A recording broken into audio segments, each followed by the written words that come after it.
pessoal, sejam todos super bem-vindos a mais um vídeo do meu canal.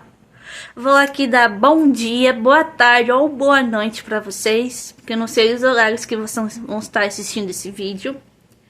Mas para aqueles que já são inscritos, muito obrigado por esses 351 inscritos no canal. Agradeço muito pela ajuda de vocês. E quem já não é inscrito, eu peço por favor que se inscrevam-se, tá? Ativem o sininho de notificações para ser os primeiros a receber esses vídeos e assistir, tá? Deixem seus likes, comentem bastante e compartilhem muito com seus amigos e familiares. Vai estar me ajudando bastante e eu quero seguir em frente com o meu canal, tá? E quem já fez isso, muito obrigada. E que continuem também compartilhando e deixando seus likes, tá? E peçam também para os seus amigos fazerem a mesma coisa. E o vídeo dessa semana é sobre... E eu trouxe duas pessoas mais importantes da minha vida para falar um pouquinho da minha trajetória de vida, tá? Dar dicas e mostrar o lado dos pais como pessoa autista, como que é a vida. Eu sou a Josemara, mãe da Daniela. Daniel, pai da Dani. Na gravidez, né, quando a gente descobriu que viria o nosso bebê, foi tudo normal, pré-natal, nada de coisas diferentes ou de alguma dificuldade. E quando, no decorrer, então, da gestação, foi tudo bem cuidado.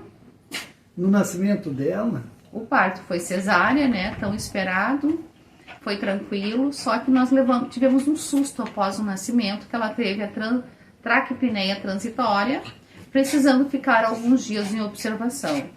E durante a amamentação, então, ela mamou 4 meses, também tivemos um outro susto, porque a Daniela teve o chamado refluxo, precisando tomar muito leite de cabra e fazer um tratamento para esse refluxo dela. Na fase pré-escolar, nós observávamos algumas trocas de letras, iniciamos então o tratamento com a fono, né? O sono, as brincadeiras que ela tinha eram agitadas, tinha horas que ela se isolava, tinha dificuldade com rotinas, né, diferentes. Ela também, quando a gente ia passear em família, lugares diferentes, ela fazia muitas manhas, birras, choro, que a princípio para nós era sem motivo e a gente não sabia. na fase já da escola, Demorou um pouquinho para ler, né? Continuamos com essa parte da fala dela que estava um pouco atrasada, com trocas de letras. Os atendimentos com neuros, psicólogos, psiquiatras, os exames foram mais intensificados a pedido da escola. Também a troca de profissionais de saúde, que a gente não tinha resposta, a gente trocava muito, né, de um psicólogo para outro, porque a dificuldade de adaptação, os tratamentos ortodônticos também e dentários, inacabados por desistência, muitas idas e vindas das profissionais sem diagnóstico definido. Atitudes eram muito desafiadoras com a família que ela tinha, mudança de rotina era uma dificuldade, as escolhas de profissionais, testes vocacionais indecisos. Ela também tinha dificuldade, tem até hoje, a seletividade alimentar, né? no fim da adolescência dela e também já houve um momento onde a gente houve o diagnóstico de autismo dela. Que para nós foi um alívio e foi uma preocupação maior, né? Por que preocupação maior? Porque quando ela tinha 18 anos, ela estava no 3º ano do ensino médio, foi que ela descobriu então que ela tinha o autismo com a comorbidade TOD juntamente. Aí a preocupação maior foi a questão da escolha profissional, de faculdade, de cursos, né? Apesar do alívio do diagnóstico, apesar de ela ter um autismo leve e com esse transtorno, né, com o TOD, o transtorno obsessivo desafiador.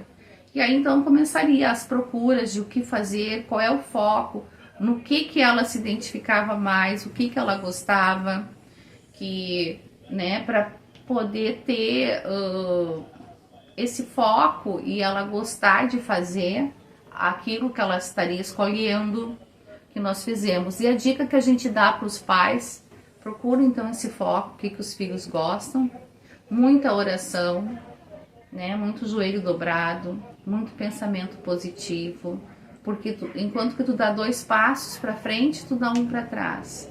Isso é o autismo. E se você, como casal, como mãe e pai, não ficarem unidos com Deus, as coisas ficam difíceis, inclusive o relacionamento dela com a família. Então tem que ser muita oração para vocês, e procurem aquilo, o foco, aquilo que os filhos de vocês, o filho autista, né, porque nós somos pais atípicos, gostam e se identificam, porque eles têm sim condições de serem alguém, de fazerem alguma coisa na vida deles. Compreensão, paciência, tranquilidade e, como a Josemara já falou, joelho no chão e parceria com a criança, com o adolescente e agora jovem, para se ter uma convivência sadia e procurar andar nos caminhos do Senhor, se preparando para a volta dele. E sempre buscar, né? Por que a minha filha é assim? Então vamos saber o porquê. O que diz disso? Conversas com os profissionais na área de saúde, isso aí ajuda muito.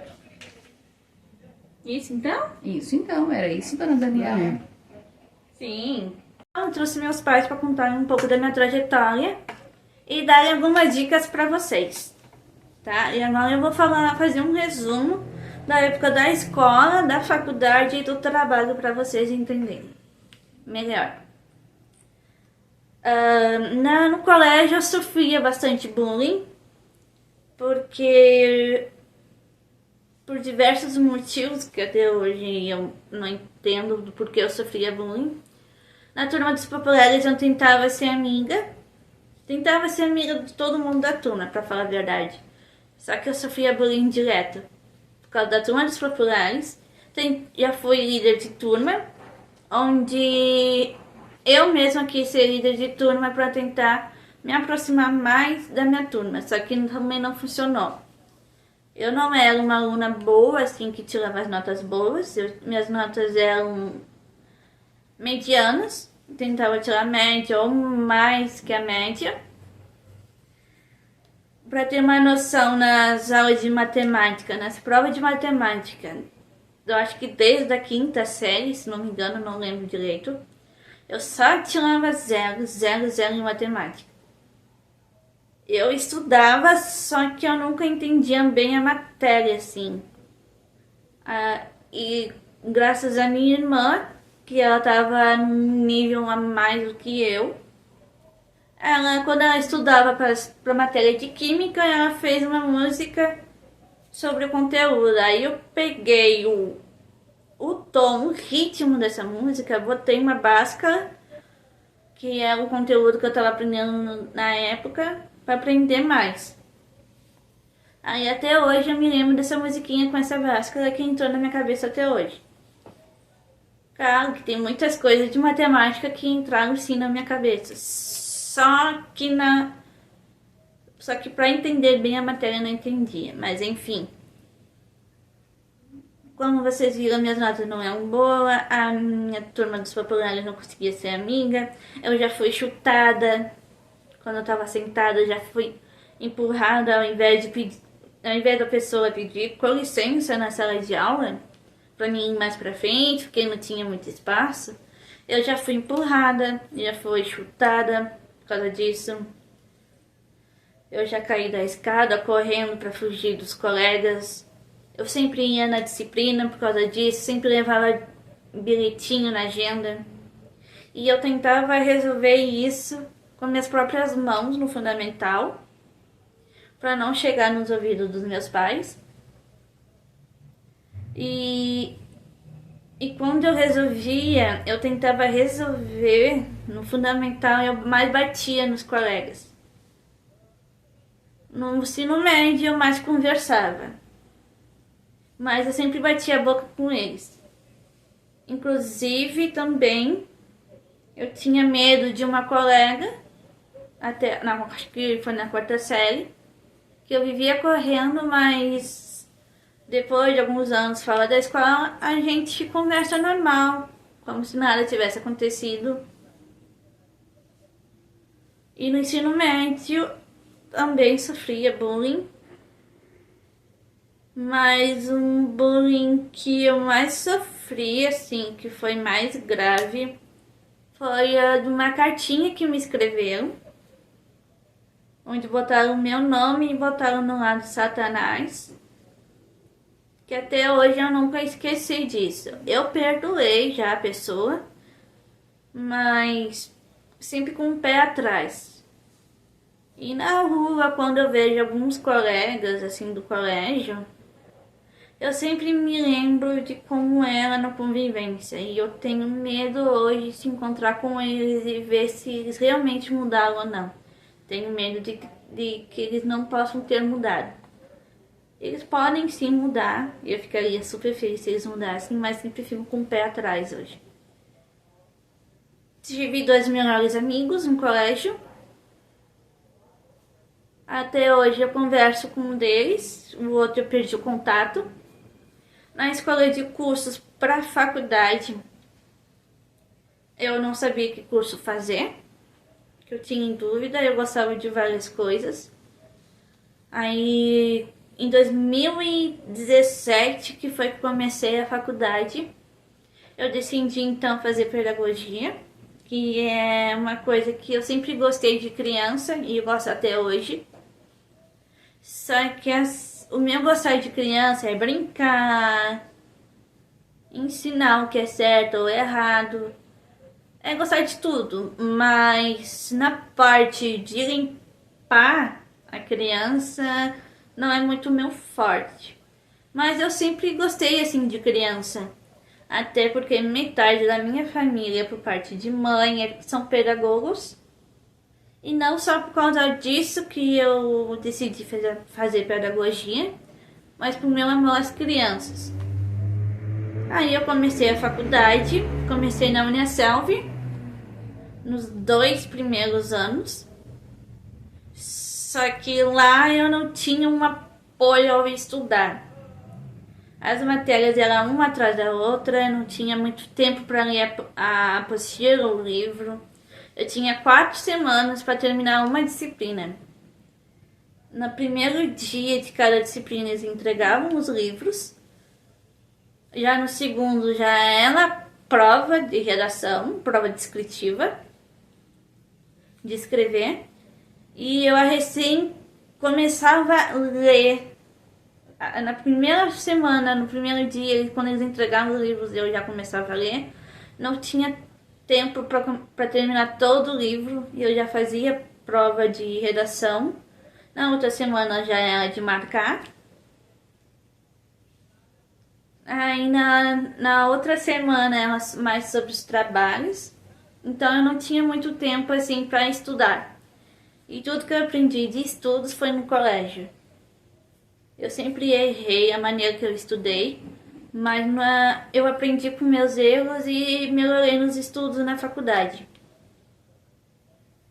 Só que lá, eu fiz 4 semestres lá. Só que na hora dos estágios, quando eles começaram a falar sobre os estágios, eu fiquei com medo.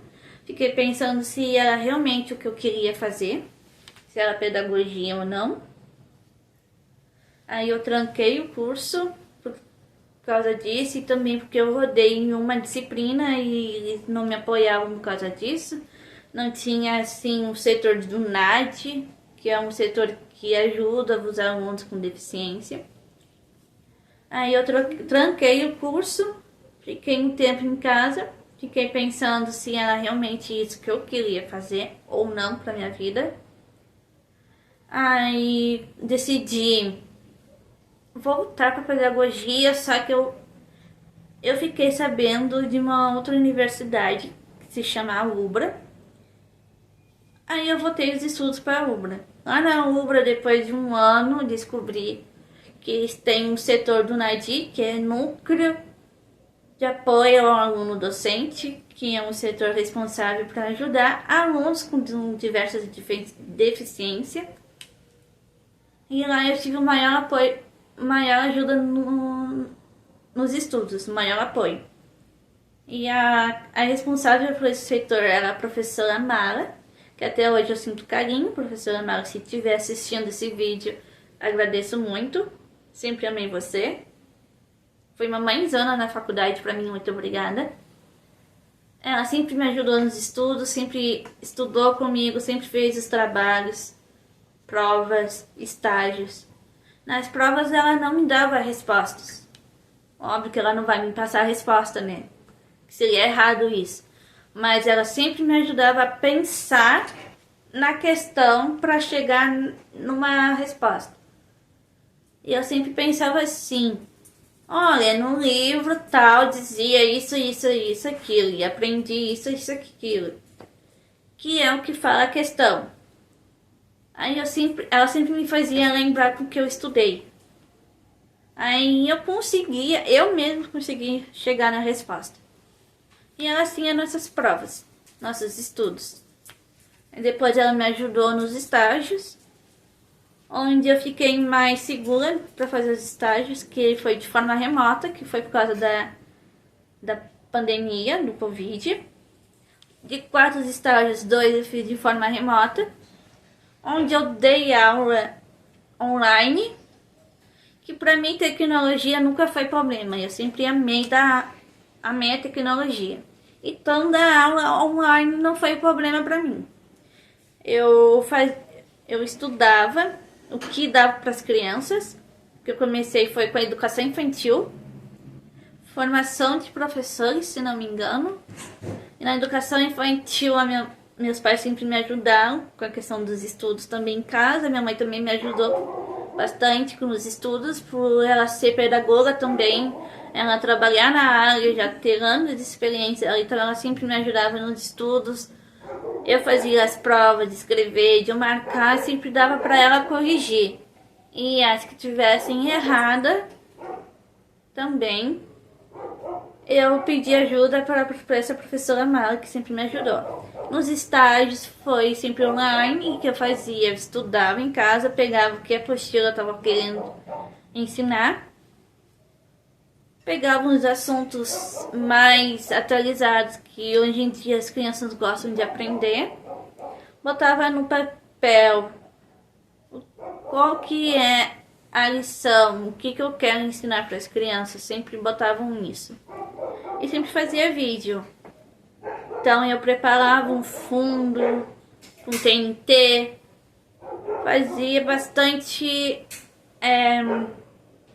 desenhinho aqui no fundo. Eu sempre pegava as coisas prontas que minha mãe tinha na época dela de professora, de decoração, de efeitos, e fazia no TNT e colava como letrinhas, com o nome do estágio, que é educação infantil.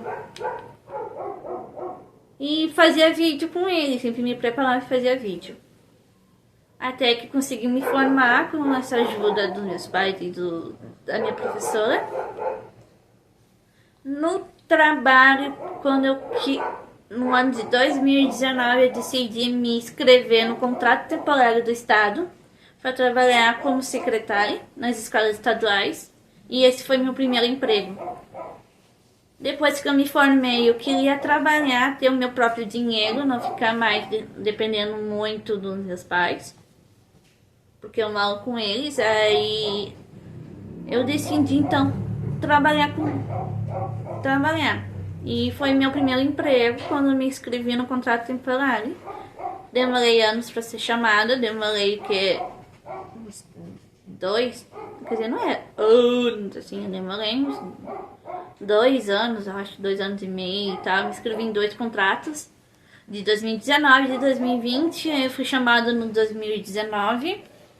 Fiquei 11 meses trabalhando no estado. Só que não deu certo porque o número de alunos nas escolas que eu tava não é o suficiente. E também eu via que eles não estavam preparados para lidar comigo, porque eles não sabiam essa questão do autismo. Então eles não estavam preparados para isso. E eu vi essa dificuldade deles com a questão do autismo. Aí depois de 11 meses eu fui demitida, eu acho que pode ser por causa disso também, por causa do autismo. Aí agora eu só fico atrás de emprego, decidi fazer 2 pós-graduações agora, que é da área que eu também amo. Também me formei no curso técnico de informática, onde eu comecei o ano passado. Terminei esse ano, em junho, se não me engano, em junho. E esses 2 pós que eu vou fazer, que eu me matriculei ontem, no dia 18. Um é de gestão de mídias sociais e o outro é de marketing digital. Porque na área de tecnologia, no decorrer da faculdade, no decorrer dos trabalhos que eu fazia, eu via que eu gostava de tecnologia, que gosto até hoje de lidar com celular, com internet, jogos, essas coisas. E sempre ficava no celular, no notebook, e sempre ajudava as pessoas com isso. E gostava também de fazer design gráfico, trabalhar com a parte de design gráfico que eu fazia em casa, eu fazia banner, fazia capa de fundo pro Facebook, fazia currículo, mexia com edição de foto no computador também. E gostava muito disso. Até já fiz vários cursos profissionalizantes na área de tecnologia, como web design, como videomaker, que eu fiz na Microlinks. E eu me achei no mundo da tecnologia, e por isso eu decidi fazer esses 2 passos. E vocês devem estar se perguntando o que é isso aqui no meu pescoço. Vou até tirar para vocês verem. Ó, isso daqui, como vocês viram, isso aqui é o símbolo do autismo. E só esse cordão aqui é o símbolo do autismo. Tá? Vou mais de perto para vocês verem, ó. E isso aqui é um crachá que eu fiz, onde mostra, identifica que eu sou autista, fala o meu nome completo, meu laudo. E aqui atrás fala minha filiação, o nome dos meus pais, o ano que eu nasci. E mostra também os números de telefone de contato para alguma emergência que pode ocorrer comigo. Isso aqui vocês podem achar que é uma frescura, que eu exagerei, mas não. Quando eu tive problema no meu celular, isso daqui me mostrou como é importante. Quando eu arrumei meu celular, que estava dando problema, eu fiquei meio que incomunicável por umas horinhas. Então, como eu tive medo de sair sozinha, e sempre tive medo, eu fui sozinha pro shopping pra tentar arrumar meu celular.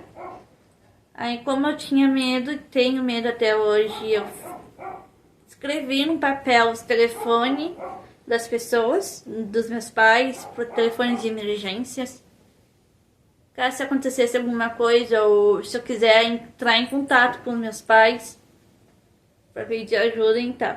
Aí, no decorrer do processo, isso me mostrou a importância disso daqui. Vocês podem achar que é um exagero, mas não.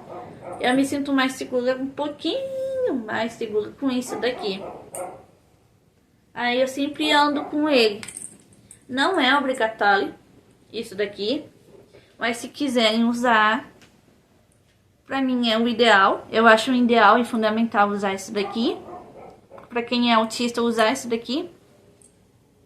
Tá? Nunca foi obrigatório, eu que quis usar. Não é. Mas isso daqui ajuda muito para identificar a pessoa com autismo. E se vocês não entendem sobre o autismo e querem saber um pouquinho mais, no primeiro vídeo que eu fiz sobre o autismo, parte 1, lá vai estar explicando sobre o que é, os graus que tem, os níveis, que são os graus que tem, que são 3 graus, as características de cada nível, para vocês entenderem melhor. Eu vou deixar o link do primeiro vídeo aqui na descrição. E espero que vocês gostem. E a dica que eu dou para pessoas autistas é assim: nunca desistirem de seus sonhos, sempre seguir em frente, sempre confiar em psicólogos, psiquiatras, pessoas que têm essa formação. E confiar também nos seus pais e sempre falarem tudo para eles e para sua família e nunca esconderem nada. Falo isso porque eu sempre sou assim. Eu sempre falei tudo para minha família, eu nunca escondi nada para meus pais. E também confia em psicólogo, psiquiatra e quem você ama também. Até o próximo vídeo. Bye!